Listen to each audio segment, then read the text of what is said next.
extraordinario Padre, maravilloso Salvador, extraordinario guía y director de nuestras vidas, Espíritu Santo. Gracias. Gracias. A ti te dedicamos la gloria y la honra. Estamos aquí porque tú nos has dirigido hasta aquí. Tú has dirigido nuestros pasos hasta aquí. Y como es un placer estar en tu presencia, podemos cantar con toda libertad esta canción que dice: no hay un lugar más alto, no hay lugar en este mundo ni fuera de este mundo más alto que estar a tus pies. Gracias, Señor, por este privilegio, por este gozo, por esta satisfacción que nos brindas a nosotros, entre tantos millares de personas en este mundo, de poder estar a tus pies y poder reconocer que solo tú eres Dios y que solo tú mereces honra, que solo tú mereces la gloria, y a ti te rendimos un fuerte aplauso en esta tarde, porque realmente, Señor, el único que merece toda honra y toda gloria eres tú, Señor. A ti sea esa gloria por los siglos de los siglos. En lo que respecta a mi vida, siempre estaré reconociendo que tú eres el que hace el querer como el hacer en mi vida, en mi familia, en la iglesia. Tú eres el Señor de este lugar, y a ti te rendimos honor y pleitesía en esta tarde, en el nombre poderoso de Jesucristo. Diga un amén fuerte. Aleluya. Tengan la amabilidad de sentarse. Una vez más, estamos a los pies, estamos sentados a la mesa del Señor para recibir su palabra, para recibir sus enseñanzas que han venido a ser la base fundamental de nuestra vida, de nuestro desarrollo como familia, como esposo, como amigo, como trabajador, en todas las áreas.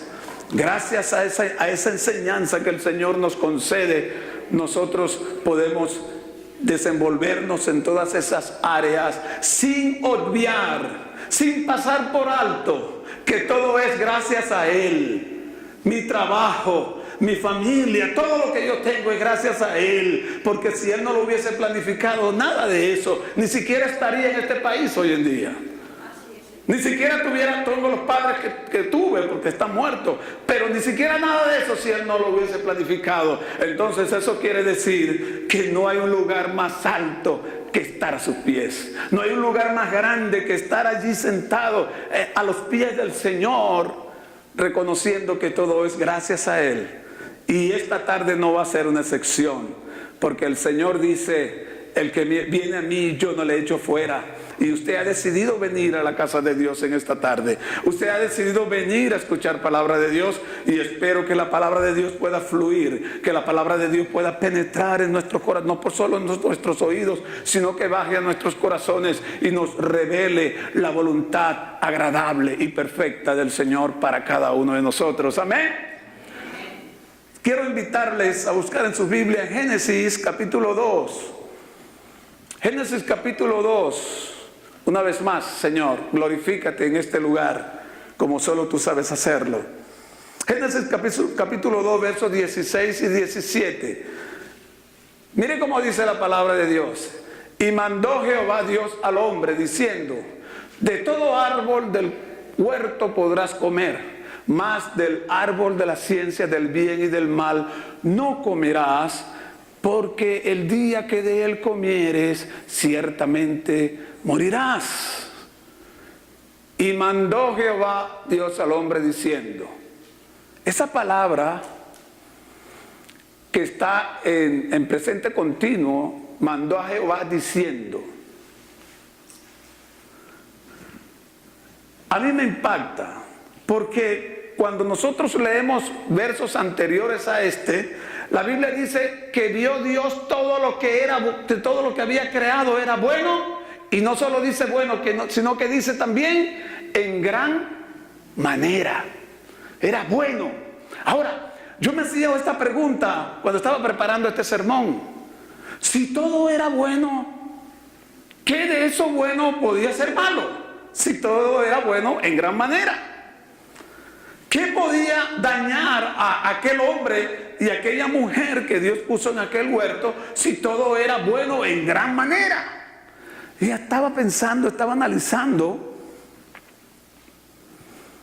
Y saqué esta pequeña conclusión, que no tiene que ser la ideal, pero saqué la conclusión que hasta lo bueno puede convertirse en algo dañino para mi vida. Cuando yo no estoy enfocado en lo bueno que estoy haciendo o en lo bueno que tengo al frente. ¿Bueno para qué? Sería la pregunta que se haría Adán. ¿Bueno para qué? Bueno en gran manera, ¿para qué? Y ese Dios extraordinario que planificó todo el escenario de la vida de los seres humanos, de los animales, de las plantas y de todas las cosas, escuchaba a una persona diciéndome que Dios se equivocó, porque todo se le deterioró, toda su creación se le deterioró. Todo se convirtió de bueno en gran manera a malo en gran manera. Y si lo analizamos desde ese punto de vista, pues sí, realmente lo que Dios vio bueno en gran manera se ha convertido en algo en mal en gran manera. A tal punto que cuando Noé, él dice que todos los seres humanos se corrompieron a una y decidió destruir al hombre. Pero entre todas esas cosas malas que Dios vio algo bueno. Vio a un hombre que tenía temor a él. Entre tantos miles de personas que no dice, algunos dan estadísticas de cuántas personas podían existir en aquel entonces, pero diríamos que habían ya unos 2 millones de personas que existían, que poblaban el mundo. Y entre esos 2 millones de personas, solo uno halló gracia, solo uno era parte de lo que Dios vio antes del pecado, antes de la desobediencia a Dios, que dijo que era bueno en gran manera. Vio algo bueno un hombre. Yo no sé qué Dios ve bueno en tu vida. Yo no sé qué Dios ve bueno en nuestras vidas. Eso lo sabemos nosotros. Sabemos lo bueno o lo malo. Lo que pasa es que, como decía, a veces no entendemos, como humanos que somos, como Dios le dijo allá a Noé cuando después de la destrucción del diluvio y que el hombre volvió a la tierra nuevamente, le dijo, no volveré a destruir la tierra en agua. O sea, que hay allí un punto suspensivo. No la volverá a destruir en agua, porque ciertamente el hombre es carne. El hombre, conforme ahorita está en esta posición, mañana cambia de actitud. No es consistente. Por lo tanto, no voy a hacer que porque el hombre se haya convertido en algo inestable, yo tenga que pagar o hacer destruir lo que yo creé en gran manera bueno. El asunto es que me llama la atención que estando todo bueno, todo es perfecto, y Dios le da una orden a aquel hombre, Adán, y le dice, todo tú puedes hacerlo. Esto lo hemos hablado muchas veces aquí. Tú puedes comer de todo menos del árbol de la ciencia del bien y del mal. Y me pregunto yo, ¿en aquel momento el mal era bueno? Porque dice que todo era bueno en gran manera, y el árbol estaba sembrado en el huerto del Edén, y era el árbol de la ciencia del bien y del mal. ¿Existía el mal? Interesante pregunta, ¿se la ha hecho usted? Si todo era bueno, nada era malo. Vamos a analizar eso, pero si alguien tiene propiedad para ponernos a nosotros reglas, se llama nuestro Señor Jesucristo, Jehová de los ejércitos. Él nos pone reglas porque el ser humano sin regla, aunque sea perfecto, está perdido en sí mismo. ¿Se acuerdan de Adán y Eva que Dios le dijo, no es bueno que el hombre esté solo? Y antes de fabricarle a Julia, antes de fabricarle su ayuda idónea, le puso a ponerle nombre a todos los animales, para que el hombre se distrayera, para que el hombre se enfocara, para que el hombre se extasiara en el trabajo, en la obra que Dios había hecho. Y el pobre hombre, con todo y eso, después de ponerle nombre a todas las cosas que son los nombres que hoy en día nosotros conocemos, dice la Biblia que no se halló ayuda idónea para él.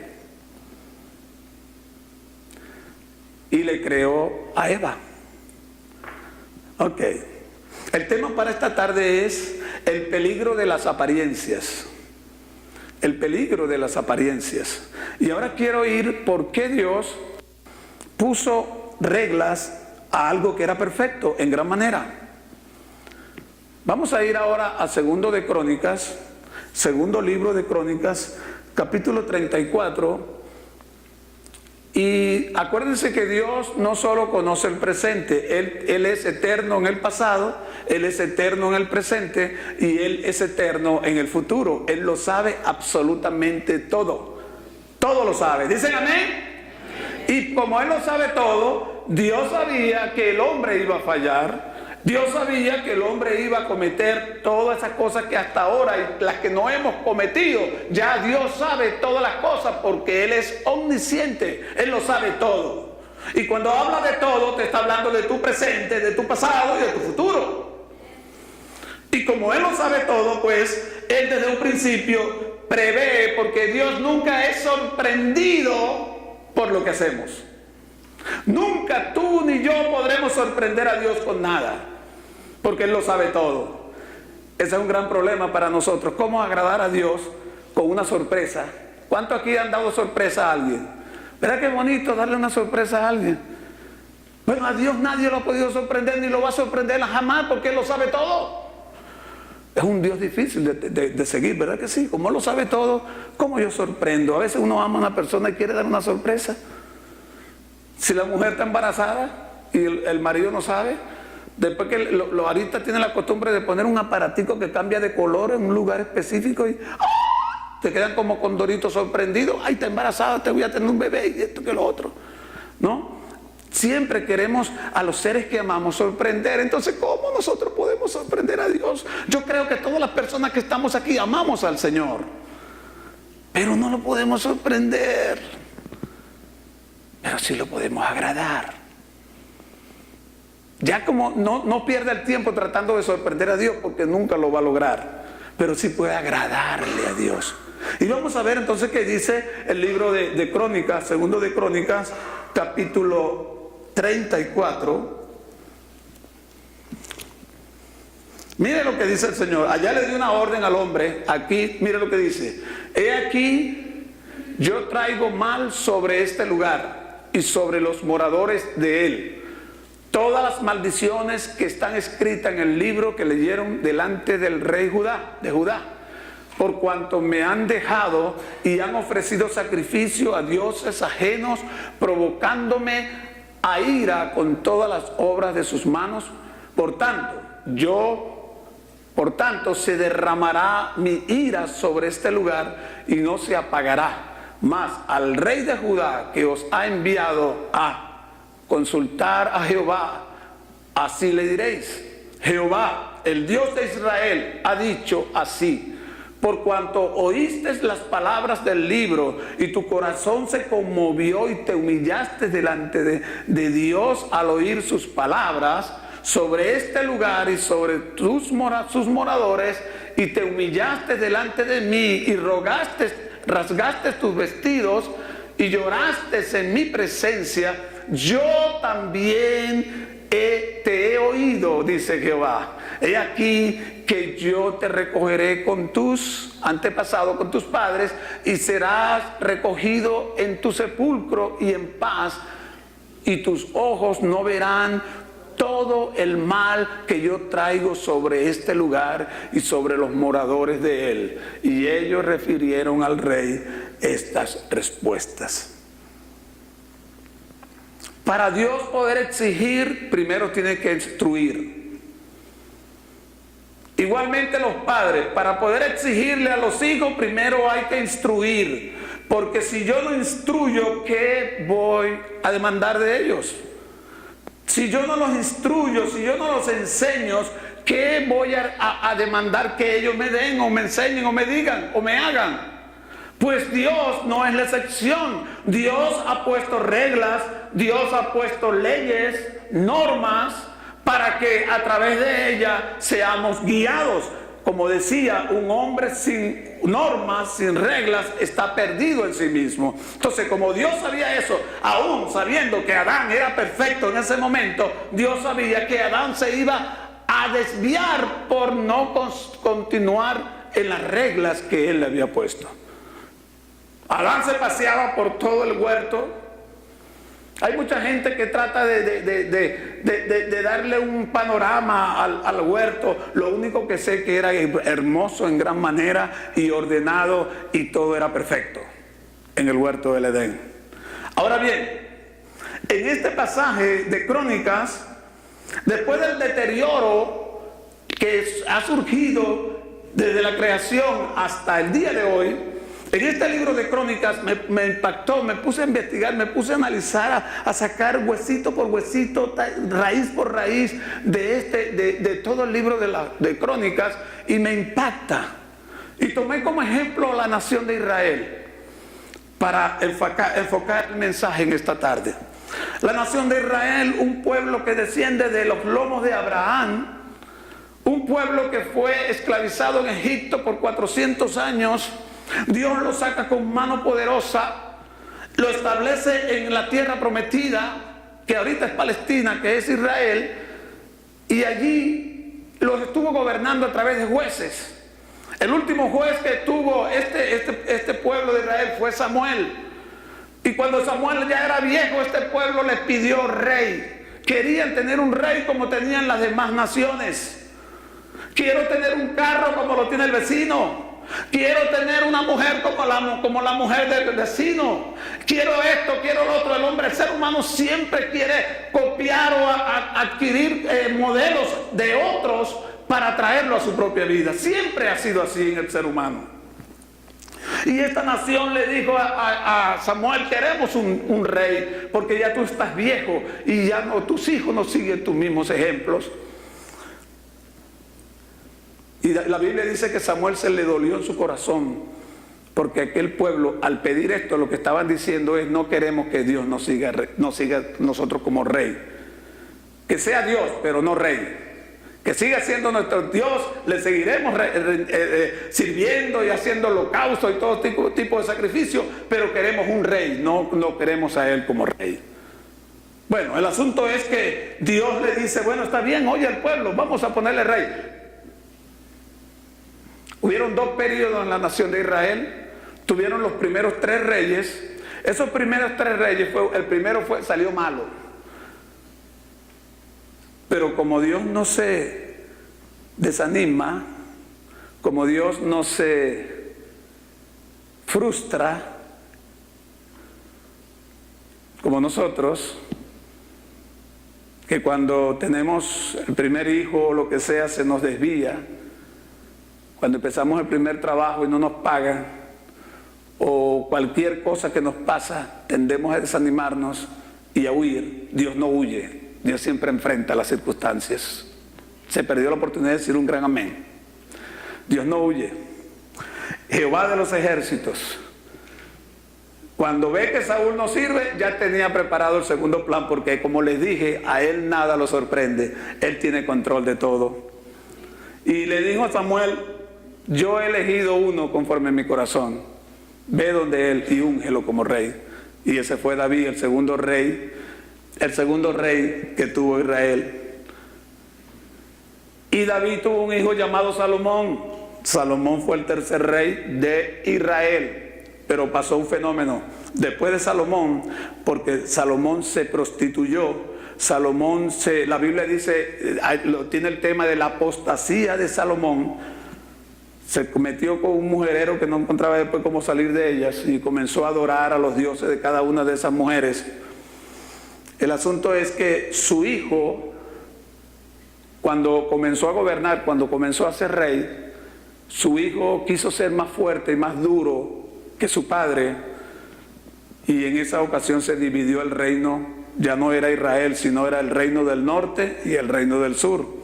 Entonces, cuando tú lees en Crónicas, no se menciona para nada ya a la nación del norte, al reino del norte porque fue despatriado, fueron sacados por el imperio asirio, se los llevaron cautivos y trajeron personas de asirias a vivir y de todas partes del mundo conocido a vivir en ese lugar del reino del norte, y se perdió la identidad de Israel por completo y solo quedó la tribu de Judá, que hoy llamamos los judíos. Entonces en el libro de Crónicas comienza a hablar solamente del reinado de Judá, el reino del sur. Y en el reino del sur reinaron en ese entonces 23 reyes. Fueron 23 reyes que gobernaron a esta nación durante ese periodo de monarquía que hubo, que el pueblo le pidió al Señor. Le pidió un rey y tuvieron 23 reyes. De esos 23 reyes, y luego les voy a hablar a dónde quiero llegar, de esos 23 reyes, 12 reyes hicieron lo malo. Dice, no hicieron lo malo delante de Dios y no lo hicieron conforme a mi siervo David, porque David era el ejemplo a seguir para cómo medir, cómo catalogar, cómo ¿cómo se llama? Evaluar, gracias, cómo evaluar a los reyes que se estaban sentando en el trono, que Dios le dijo a David que nunca faltaría hijo de él que se sentaría en el trono. El asunto es que de esos 23 reyes, 12 fueron terriblemente malos, no hicieron lo agradable a Dios, adoraban a otros dioses, se copiaban de la cultura de otras naciones y hacían todo este tipo de cosas. Y la Biblia pues habla que en ese periodo de tiempo en que estos reyes gobernaban, los enemigos, los filisteos, todo lo que terminan en teos, dominaban, maltrataban a la nación de Israel. El asunto es que de esos 23 reyes, 11 hicieron lo bueno. Entre ellos estaba David, estaba Salomón, estaba Asa, estaba Josafat, estaba Ezequías. 11 reyes hicieron lo bueno. Pero me llama la atención que de esos 11 reyes que hicieron lo bueno, 5 de los que hicieron lo bueno también hicieron lo malo, hicieron una mezcla. Entre ellos estuvo Salomón, entre ellos estuvo Joás. Reyes que hicieron lo bueno delante de Dios y vieron la prosperidad y vieron el crecimiento de la nación, pero después empezaron a adorar a otros dioses.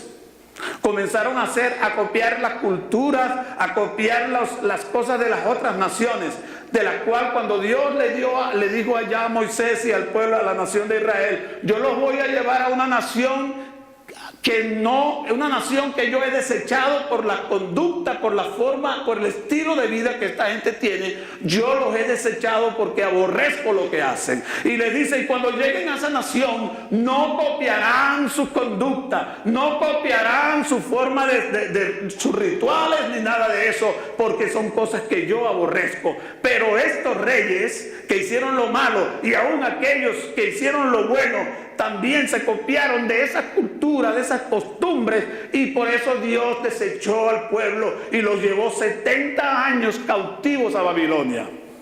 Porque desobedecieron al Señor, empezaron a casarse con personas de esas tierras que Dios le había dicho no la dejen, no se casen con yugo desigual. Les digo, cuando lleguen allí, saquen, expulsen a toda esa gente para que ustedes tengan la libertad de mantenerse como una nación santa, agradable a Dios.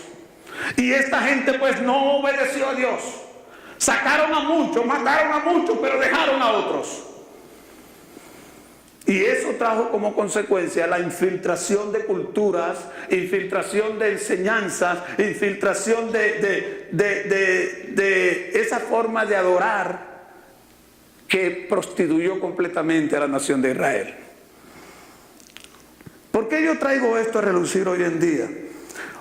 Porque para nosotros no es un tema aislado, es un tema que estamos viviendo hoy en día como iglesia. Existen muchas influencias en este mundo. Yo estuve hablando del Antiguo Testamento, ahora voy a entrar en el Nuevo Testamento. Vamos a leer allí en Filipenses, Hechos 14:15. Hechos 14:15, Pablo estaba predicando, llegó a un lugar y dice, y diciendo varones, ¿por qué hacéis esto? Nosotros también somos hombres semejantes a vosotros, que os anunciamos que de estas vanidades se conviertan al Dios vivo, que hizo al cielo y la tierra, el mar y todo lo que en ello hay. Estamos hablando de un hombre que llegó a una isla y lo mordió una serpiente. Y el veneno de esa serpiente hace efecto inmediatamente en el cuerpo del ser humano. Pero viendo los aldeanos que a Pablo no les pasaba nada, empezaron a adorar a Pablo diciendo que era un rey, que era un Dios, que había bajado de los cielos. Y Pablo les exhorta, les reprende y les exhorta y les dice: apártense de estas vanidades. Todo eso es vanidad, todo eso es vano, todo eso no tiene sentido, no tiene nada, ningún valor, es perecedero, se desvanece. Porque los seres humanos tendemos a darle una connotación a algo que no es la que esa cosa tiene. Y esto es lo que hacían. Pablo le dice: ya es tiempo de que nos apartemos de esas vanidades. Que nos apartemos de esas cosas que lo que hacen es deteriorar, romper, acabar. Aún con la unidad, con la armonía dentro de nuestra familia, dentro de la iglesia y en todo lugar. Y en 1 Samuel 12:21 dice: no os apartéis en pos de vanidades que no aprovechan ni libran, porque son vanidad. Todas esas cosas que nosotros vemos ahora mismo en este mundo, esa orden no es solo para la nación de Israel, esa orden es para cada uno de nosotros, porque la palabra de Dios no ha sido abolida, la palabra de Dios es eterna, permanece por los siglos de los siglos, y esa palabra está dirigida a cada uno de nosotros. La Biblia lo dice ya en Romanos 12: no amemos al mundo ni las cosas que están en el mundo. No amemos a nadie de este mundo, a nada de este mundo. Ya dentro de unos días se aproximan las festividades de Halloween. Y yo he visto aún en las puertas de unas personas que profesan fe en el Señor, aún una calabaza. Y he visto, ¿cómo se llama eso? Paquetes de cosas. Y eso es el mundo, esto es de este mundo. Son cosas que se usan en este mundo para vivir en esas vanidades a las que Pablo dice: salgamos de esas vanidades, dejemos esas vanidades, porque eso no agrada al Señor. Nada de eso agrada al Señor. Disfraces para los muchachos, tristemente, andamos... Ay, a los muchachos les gustó este disfraz con King Kong, de la bruja tal, de tal cosa. Todo ese tipo de cosas, hermanos, son vanidades. Y como son vanidades, no aprovechan, no salvan, dice Samuel. No salvan, nos hacen desviar más bien del propósito de Dios. Y no estamos diferenciándonos de aquella nación que adoraban a Dios, quemaban sacrificio a Dios, pero también sacrificaban a ídolos. Y por eso, aunque estaban haciéndole sacrificios a Dios, por eso Dios lo desechó, porque Dios no comparte su gloria con nadie, y menos con un monigote, con un muñeco. Dios no comparte su gloria con nadie. Y si vamos a adorar a Dios, vamos a adorarle solo a Él. Tenemos que desechar de nuestras vidas todo aquello que tiene que ver con las cosas vanas de este mundo. Sí, es verdad que estamos en el mundo, pero no somos del mundo, dice la Biblia. No somos del mundo no es porque seamos extraterrestres. No somos del mundo es porque no practicamos las cosas que ellos practican. Más bien las reprendemos. ¿No es eso lo que dice la Biblia? Que debemos de reprender las cosas de este mundo. Que no nos aliemos a ellas. Que nos mantengamos lo más lejos posible de ellas, porque si no nos van a contaminar. Mira esta cantidad de reyes que tuvo la nación de los judíos. 23 reyes. Que era el pueblo escogido por Dios. Usted es escogido por Dios. La Biblia dice que no es del que corre ni quiere, sino del que Dios tiene misericordia. Dios ha tenido misericordia de usted. Dios ha tenido misericordia de mí. Él nos ha escogido. Y no porque seamos mejores que los demás. Él nos ha escogido es porque Él lo decidió así. Esa es su voluntad. No me toca a mí averiguar por qué, sino agradecer y vivir, como decía. No puedo sorprenderle, pero sí puedo agradarle con mi manera de vivir, alejándome de todo aquello que ofende su santa presencia. Porque recuerde que donde quiera que usted está, el Señor está, porque está en su vida. No solo está en todas partes porque lo llena todo, sino que usted es un cuerpo, es un medio a través del cual Dios se mueve en este mundo. Dígame. Y como es así, entonces nosotros tenemos que alejarnos de todas aquellas cosas que ofenden a Dios. Agrademos a Dios con nuestra manera de vivir. Analicemos continuamente si realmente estamos viviendo en apariencias, que solamente somos muy cristianos cuando estamos en la iglesia. No vivamos de apariencia, porque a Dios no lo ¿cómo se llama? A Dios nadie lo puede sorprender. Vamos a seguir usando esa palabra. Él sabe lo que hay en mi corazón, Él conoce las intenciones de mi corazón, Él sabe por qué yo hago las cosas, Él lo sabe todo. Y Él nos ha proporcionado normas, porque usted y yo no somos una excepción. La Biblia dice que Él no hace excepción de personas. Las normas son para todo el mundo, desde el más chiquito, y cuando hablo chiquito estoy hablando del más niño al más viejo, no del más grande, porque aquí el único grande se llama Jesucristo. De tal manera que nosotros como creyentes tenemos que cuidarnos de las apariencias, de las vanidades, que aunque a otros favorecen, porque es imposible que mi apariencia te favorezca a ti. Digo, oye, ese pastor es un gran pastor, este pastor es esto, este pastor es los otros, pero a Dios yo no lo voy a confundir con mi apariencia. Y lo importante no es qué criterio tengas tú de mí como pastor o como persona, sino qué criterio tiene Dios de ti y de mí. Eso es lo que nos debe de importar. Y como Él lo sabe todo y no podemos sorprenderle, lo que tenemos que hacer entonces es simplemente que marquemos la diferencia agradando a Dios en toda nuestra manera de vivir, no en algunas cosas. En toda nuestra manera de vivir. Porque Dios lo quiere todo, Él no quiere nada media.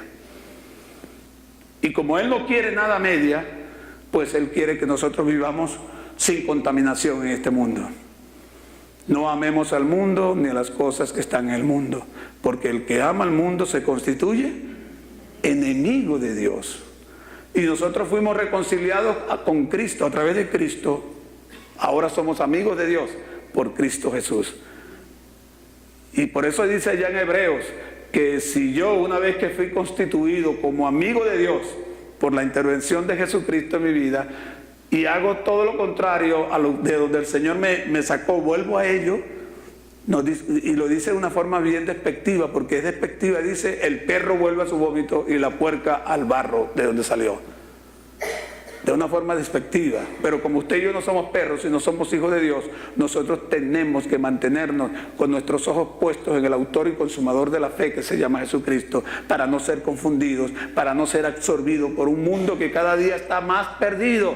Así como, fíjense, los últimos 4 reyes que tuvo la nación de los judíos, lo hicieron lo peor que todos los demás reyes. Los 4 últimos reyes de esa nación. Y por eso Dios vio entonces a Nabucodonosor, a uno le sacaron los ojos, se lo llevaron y allá murió en Babilonia, y así sucesivamente. ¿Por qué? Dios le había dicho, si tú obedeces mi palabra, te sujetas a mis reglas, de hecho será bendición y nadie podrá contra ti. Uno hará huir 1000 y 2 10.000. Pero eso es aquellos que se someten al propósito de Dios.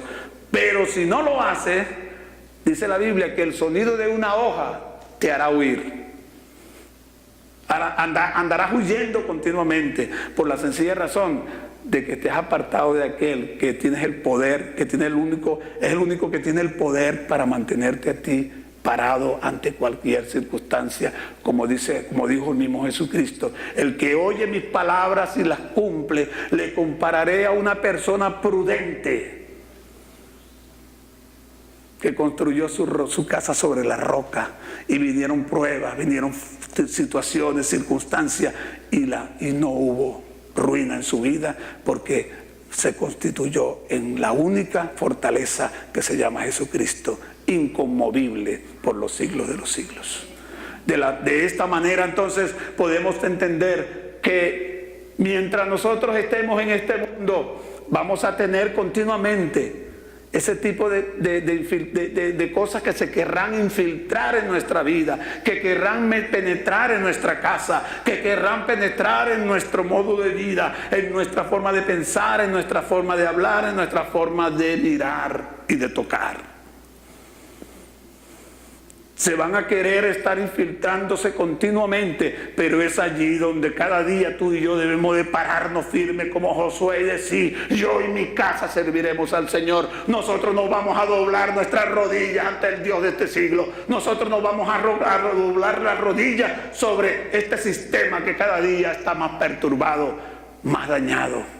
Y así como es necesario que esto se deteriore cada día más, dice la palabra de Dios, la maldad se multiplicará a grado superlativo, dice la palabra, en los últimos tiempos, porque yo creo que estamos viviendo los últimos tiempos, y esa maldad entonces es lo que va a generar que, como dice la Biblia, donde abundó el pecado, sobreabundó la gracia del Señor. Jesucristo viene pronto a establecer su reino. Jesucristo viene pronto a poner orden en este mundo, un mundo que está patas para arriba, un mundo que está perdido, un mundo que ya no sabe ni qué es ni quién es. La identidad se ha perdido completamente. A este mundo viene un Cristo a poner una estabilidad por todos los siglos, y dice la Biblia que toda rodilla se doblará, y no para irse al cielo, sino que todo el mundo va a reconocer que sí es cierto, que el único Señor se llama Jesucristo, y que todo lo demás no ha sido sino basura, vanidad de vanidades.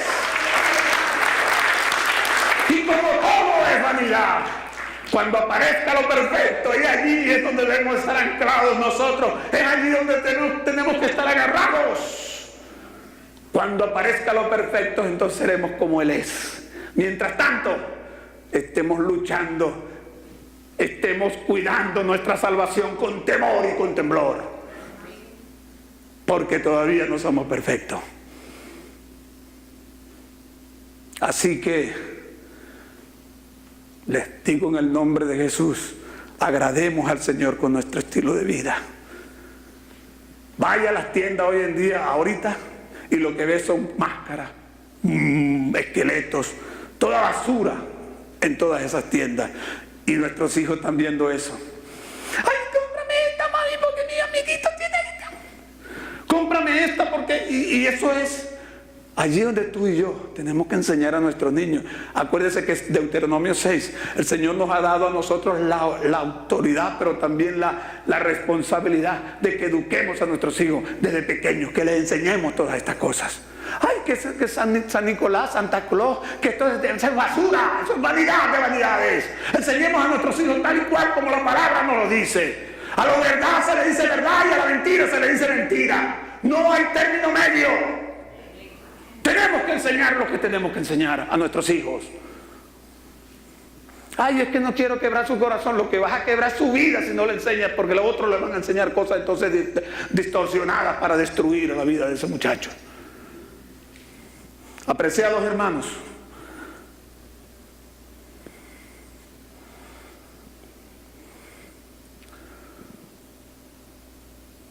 yo no sé cómo tú te estás conduciendo, pero yo sí sé cómo me estoy conduciendo yo mismo.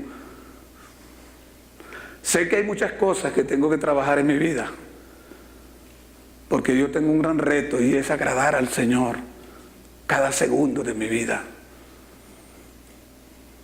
Y yo no voy a agradar al Señor motivándome en otro, mirando a otro si lo hace o no lo hace.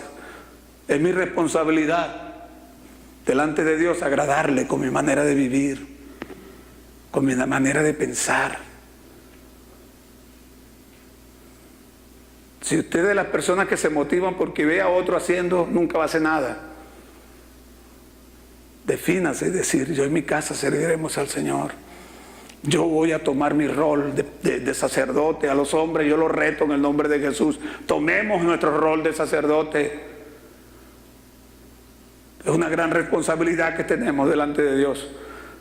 Y un sacerdote no solo es el que intercede ante Dios por el pueblo, un sacerdote es el que da ejemplo y está siempre presente en las cosas del Señor. Un sacerdote es el que siempre está diciendo: heme aquí, Señor, envíame a mí. Yo quiero hacer tu voluntad. Yo quiero agradarte con mi manera de vivir. Y para agradar al Señor hay que hacer lo que Él dice, no lo que uno quiere. Porque lo que hacemos, la Biblia dice que es como trapo de inmundicia delante de Él. Lo único que agrada a Dios es lo que hizo Jesucristo. Y Jesucristo dijo: ejemplo les he dado, hagan lo mismo. Así que si tú quieres agradar a Dios, si yo quiero agradar a Dios, lo que tengo que hacer es hacer lo que Jesús hizo. Lo criticaron, no abrió su boca. Lo clavaron, solamente dijo: Padre, perdónalos porque no saben lo que hacen. Y ese es el ejemplo que se nos ha dado a nosotros. Por lo tanto, en el nombre de Jesús, si usted quiere agradar al Señor, imite a Jesucristo, a más nadie. Y Pablo nos la puso un poco más fácil. Pablo nos dijo: sean imitadores de mí, pero no se quedó ahí, sino que dijo: como yo lo soy de Cristo. En otras palabras, sigue imitando a Jesucristo, porque aquí todo lo que tú hagas, absolutamente nada de lo que tú hagas, como decía la canción y como hablábamos al principio, todo lo hace Dios en nosotros. Él pone la fe, Él pone la esperanza, Él pone el amor, tú pones todas esas cosas. Lo que yo pongo es la intención, la decisión en hacer las cosas mejores para el Señor. Póngase de pie conmigo un momento. Y no solo el Halloween, estoy hablando de muchas cosas que es costumbre en este mundo. Bautizos, tantas cosas, bautizo de niños me refiero, ¿no? Tantas cosas que hay en este mundo que la palabra de Dios no lo dice. Yo le recomiendo a usted, antes de hacer alguna de esas cosas que se ven en el mundo, busque la palabra. Si en la Biblia usted me consigue donde habla de Halloween, entonces practiquémoslo. Pero si no lo dice, manténgase alejado de esas cosas. Si la palabra de Dios no dice, dígame otra cosa de este mundo. ¿Ah? Padrino. Bueno, la palabra no habla de padrino, entonces no use la palabra padrino. Bueno, eso yo no sé de quién es, pero de esas cosas tenemos que mantenerlas alejadas de nosotros. Tenemos que mantener esa línea alejada de nosotros, porque eso no tiene que ver nada con la palabra de Dios. Señor y Padre, en el nombre de Jesús, yo te doy gracias en esta tarde por esta exhortación que tú nos das a través de tu palabra. No estamos exentos, Señor, de ser arrastrados por esta ola de cosas que hay en este mundo, que aparentemente son buenas. Pedir caramelo, tocar las puertas de la casa para pedir caramelo, aparentemente no es malo, pero es algo que tú aborreces, porque esto no es sino copiando actitudes y conductas diabólicas que hicieron los druidistas allá en Europa, y que se han traído aquí con otra connotación, pero es la misma, es el mismo disfraz, es la misma connotación. Y nosotros no queremos repetir nada de esas cosas. Danos la habilidad, la capacidad, la sabiduría para mantenernos alejados de todas aquellas cosas que te ofenden a ti, que no te agradan, Todopoderoso. Permítenos, Señor, que nuestra casa y que nuestra familia pueda tener ese sello. Como dice tu palabra, conoce el Señor a los que son suyos teniendo este sello. Apártese de iniquidad todo el que confiesa el nombre del Señor. Entonces que nuestras casas nuestras familias estemos apartados de toda iniquidad, porque eso es vanidad, y la vanidad no salva, la vanidad nos aleja de ti. En el poderoso nombre de Jesucristo, te doy gracias en esta tarde por tu palabra enviada, Señor. Ayúdanos, Señor, a mantenernos en esa línea de pureza en la que tú quieres que vivamos en esta tierra, hasta que llegue lo perfecto y seamos como tú, Señor. Mientras eso llega, ayúdanos, te necesitamos, Señor. en el nombre de Jesús. Amén.